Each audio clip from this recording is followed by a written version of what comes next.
Randall was born March 31, 1962.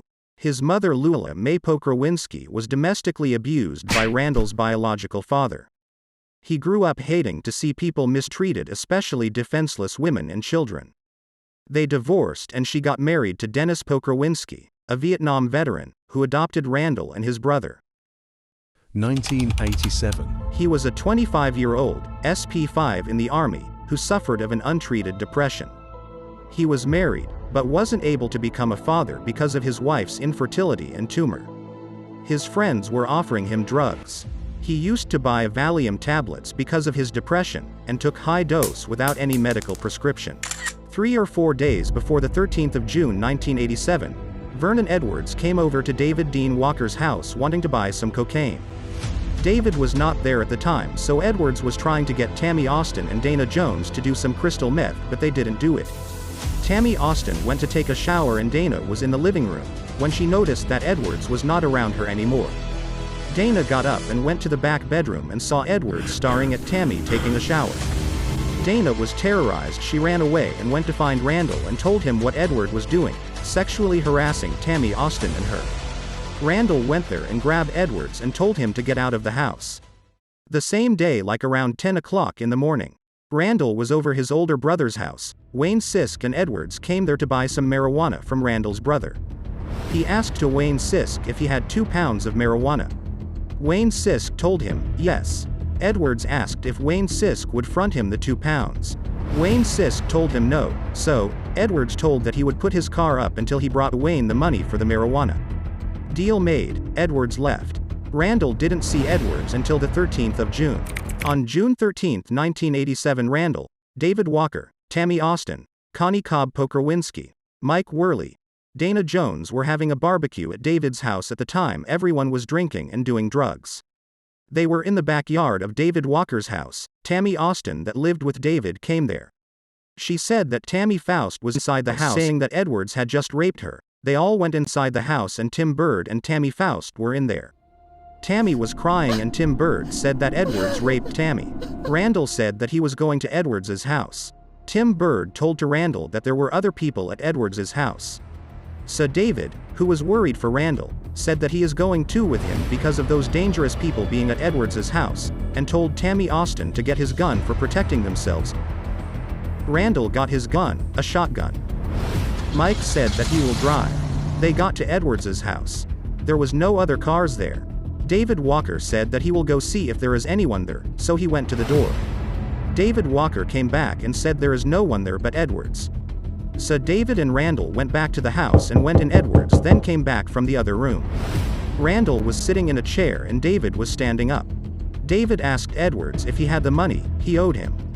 Edwards gave him his $200. David Walker walked up to Edwards and hit him a few times and called Edwards a rapist, saying things like, "You sick f***." After he turned to Randall and said, "Kill this rapist mother f***," and Randall shot Edwards. Walker didn't repeat multiple times to shot, like they wrote. They got back to David Walker's house. He told Tammy Austin, Tammy Faust, Tim Bird, Connie Cobb Pokrzywinski that Randall shot Edwards. David Walker said that he won't rape no one else. Randall doesn't remember the rest for the shock. He thinks he went to bed or he passed out. Edwards had $1,500, 2 pounds of marijuana, a large amount of crystal meth, cocaine. Why $200 and living the rest there? The point is that he owed David Dean Walker money. Edwards also owed 2 other people's money. The detective didn't just find those $1,500 and drugs and even found a book showing who Vernon Edwards owed money to. Randall didn't rob and didn't take nothing from him. One of the $200 bill was missing because Walker said he spent it on his statement.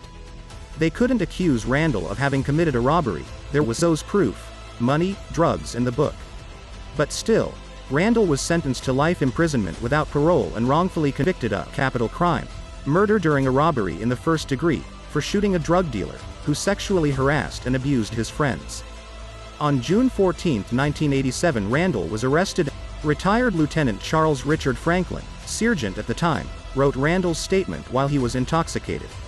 Randall had took around 100 milligrams of benzodiazepines, around 20 Valium tablets all at once.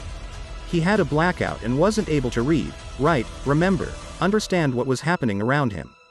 He doesn't know what happened during those hours. Sergeant Franklin and investigator Whittier wrote whatever they wanted. They took advantage of the moment, knowing Randall wasn't sober. They pleaded him guilty of capital crime. They testified the false in court. They took the other statements. They knew what to write since Tammy Faust and David Dean Walker were arrested before Pokrzywinski. The statements were almost the same, mitigating Vernon Edwards's crimes and describing unsaid dialogues. Tammy Faust's statement was coerced. She testified the false and was set free because of a deal with the district attorney, who forced her to lie after having threatened to prosecute her.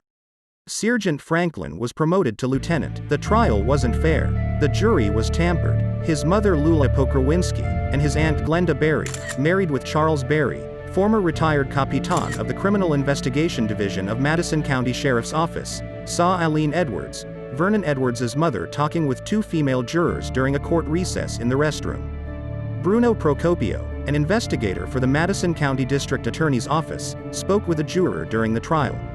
The district attorney, Bud Kramer, was involved in tampering the jury. In 1985, Congressman Robert E. Bud Kramer, who was then a district attorney in Madison County, organized an effort to create a better system to help abused children. In an effort to improve this process, the first Child Advocacy Center was established in 1985 in Huntsville, Alabama.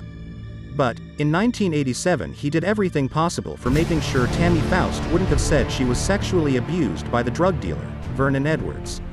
Suborning perjury in exchange for her freedom. Bud Kramer remembers the start of his career as Madison County DA, spending a bulk of his time prosecuting child abuse cases. I was a young district attorney. I was elected DA when I was 31, but I kind of wasn't afraid of anything. Prosecuted cases for years.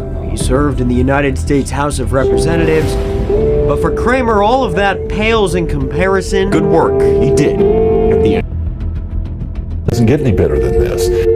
I am constantly overwhelmed. Child victims, taking them into the courtroom, how we could do a better job of exchanging information, making that process more survivable. How must have been that process for a young girl who was threatened to be prosecuted by you, Bud Kramer, District Attorney of Madison County, if she says she was sexually abused by Vernon Edwards? As a young prosecutor who wouldn't admit it, but eventually enjoyed that job very, very much. Became district attorney. I got elected at a very young age. We could have protected that. We handled that interview process. I handled that process terribly.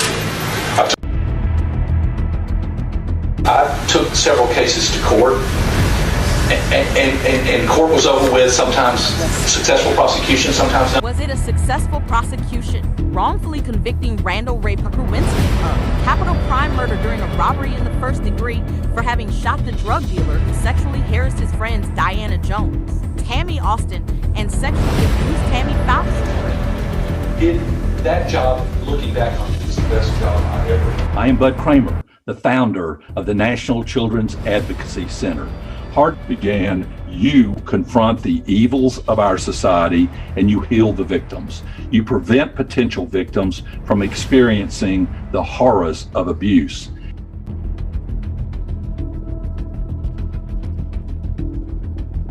Tammy Faust was arrested the last seen at Vernon's house. She was then released after the deal. Tammy Faust testified the false. On June 13, 1987, she went to Edwards's trailer with her daughter. Edwards asked her to stay and eat with him and a couple of friends. Faust agreed, and then left to take her daughter to a babysitter. Upon returning, she and Edwards began drinking beer and snorting cocaine. Later, Faust went into Edwards's trailer and Edwards followed her. He started jerking her pants down. Walker also threatened everyone present, saying that if they told he would kill them. The next day Bird and Faust related what had happened to Sergeant Franklin of the Madison County Sheriff's Department. The truth is, Tammy Faust went to Edwards's trailer for buying some drugs, but Edwards sexually abused her. Walker didn't threaten nobody. Tammy Faust was initially arrested but was later released when she falsely testified in court, saying that Walker threatened everyone. Vernon Edwards didn't rape her, and hiding the fact that Edwards was a drug dealer.